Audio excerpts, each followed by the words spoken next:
Assalamualaikum warahmatullahi wabarakatuh. Alhamdulillahi rabbil alamin. Wassalatu wassalamu ala asyrafil anbiya'i wal mursalin Sayyidina wa maulana Muhammadin wa ala alihi wa ashabihi ajma'in, amma ba'du. Apa kabar semuanya? Semoga hari ini para siswa dan siswi kelas 9 dalam keadaan sehat walafiat dan dalam lindungan Allah Subhanahu wa taala. Amin ya rabbal alamin. Alhamdulillah, pada hari ini kita bisa bertemu kembali dengan mata pelajaran fikih. Untuk materi kita pada hari ini, kita akan mempelajari atau membahas tentang hukum bunga perbankan menurut para ulama atau menurut pendapat para ulama. Untuk lebih jelasnya tentang hukum bunga perbankan menurut pendapat para ulama ini, silahkan kalian simak penjelasannya atau kalian bisa mempelajari dan membacanya pada buku kalian halaman 53. Sebelum kita membahas lebih dalam lagi tentang hukum bunga perbankan ini, marilah kita awali bersama-sama dengan membacakan doa. Bismillahirrahmanirrahim. Allahumma rabbi zidna ilma warzuqna fahma birahmatika ya arhamar rahimin. Semoga dengan pembacaan doa tadi Allah selalu memudahkan kita dalam memahami pelajaran ini. Amin ya rabbal alamin. Baiklah, langsung saja kita masuki pembahasan tentang bunga perbankan.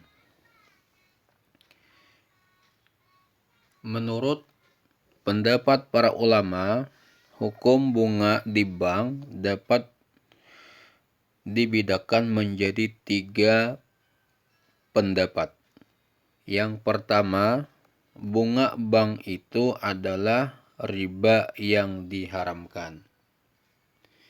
Bunga bank hukumnya haram karena bunga bank bersifat riba nasi'ah, sehingga kaum muslimin dilarang mengadakan hubungan dengan bank yang memakai sistem bunga kecuali dalam keadaan darurat atau terpaksa.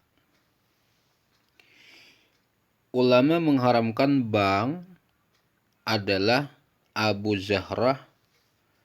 Beliau adalah guru besar Fakultas Hukum di Kairo, yaitu di kota Mesir, dan Abu A'la al-Maududi, ulama Pakistan, dan yang ketiga Muhammad Abdullah al-Arabi, juga dari Kairo atau Mesir. Nah, mereka yang bertiga itulah yang berpendapat bahwa bunga bank itu adalah haram. Kemudian pendapat yang kedua, bunga bank itu hukumnya adalah syubhat atau samar. Syubhat berarti samar atau belum diketahui secara pasti hukumnya. Bank merupakan perkara yang baru muncul dan belum ditentukan hukumnya di dalam nas. Hal yang belum ada nas dan masih diragukan, inilah termasuk barang yang syubhat atau samar. Sementara pada saat ini boleh dikatakan bahwa bank telah menjadi bagian hidup masyarakat modern yang tidak mungkin untuk dihilangkan. Meskipun telah ada bank-bank syariah, perekonomian masih dimonopoli oleh bank konvensional. Pembayaran gaji karyawan dan PNS, rekening listrik, pajak, dana bantuan desa, dan asuransi menggunakan sarana bank konvensional yang menggunakan sistem ribawi. Dari semua kenyataan itu, hukum bank masih diperbolehkan selama belum ada bank yang dijalankan sesuai syariat Islam. Namun, menjauhinya penggunaannya jika dimungkinkan adalah lebih baik. Nah, pendapat ini dikemukakan oleh Sayyid Tantawi dan Ibrahim Abdullah An-Nasir dari Mesir. Kemudian pendapat yang ketiga, para ulama mengatakan bunga bank itu tidak haram. Syekh Muhammad Shaltut dan Ahmad Hasan mengatakan bahwa kegiatan muamalah yang berkaitan dengan bank bukanlah suatu hal yang dilarang.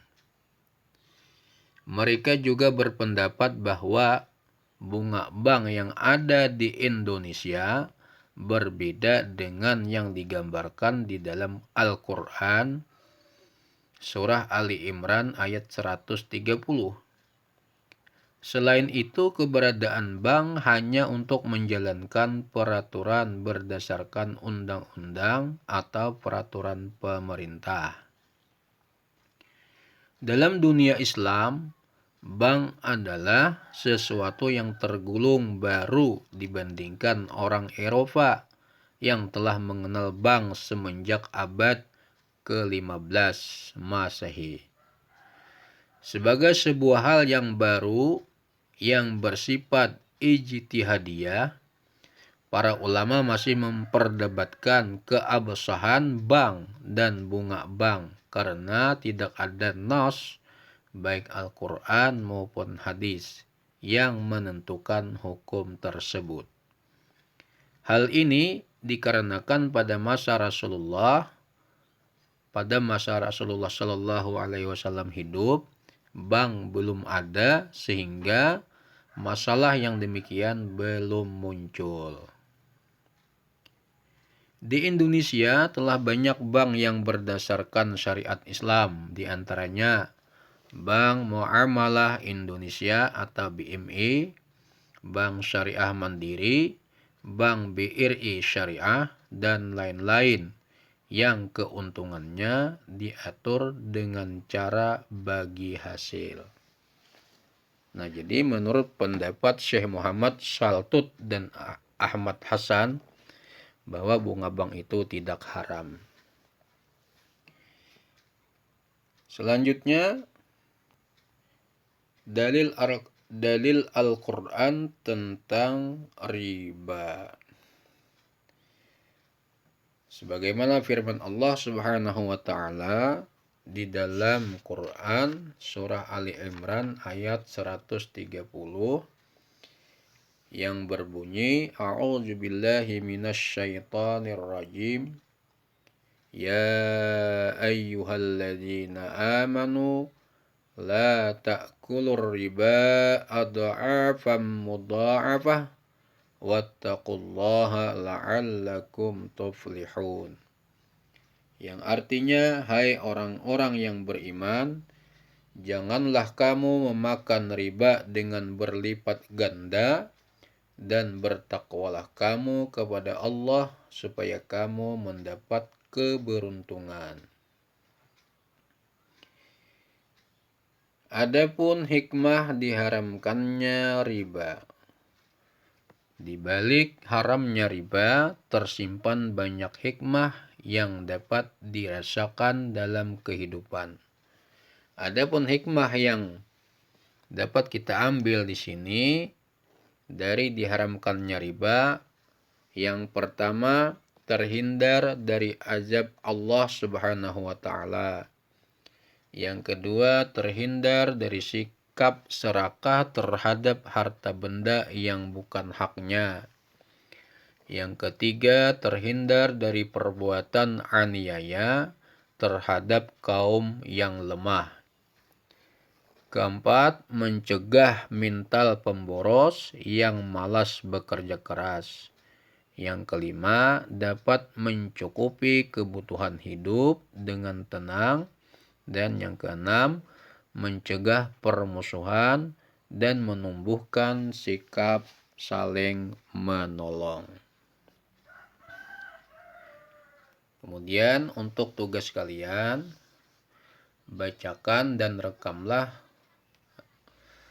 Quran Surah Ali Imran ayat 130 beserta artinya. Kemudian kirim hasil suara rekaman kalian ke WhatsApp Bapak pribadi. Jangan lupa sebutkan nama dan kelas kalian. Adapun batas terakhir pengiriman tugas 7 hari setelah tugas ini diberikan. Terima kasih, selamat mengerjakan, tetap semangat, jaga kesehatan. Nah, sekian pelajaran kita tentang bunga perbankan ini menurut pendapat para ulama. Semoga bermanfaat. Sampai jumpa materi berikutnya. Marilah kita tutup pembelajaran kita ini dengan membacakan hamdalah alhamdulillahirabbil alamin. Mohon maaf atas segala kesalahan dan kekurangannya. Wassalamualaikum warahmatullahi wabarakatuh.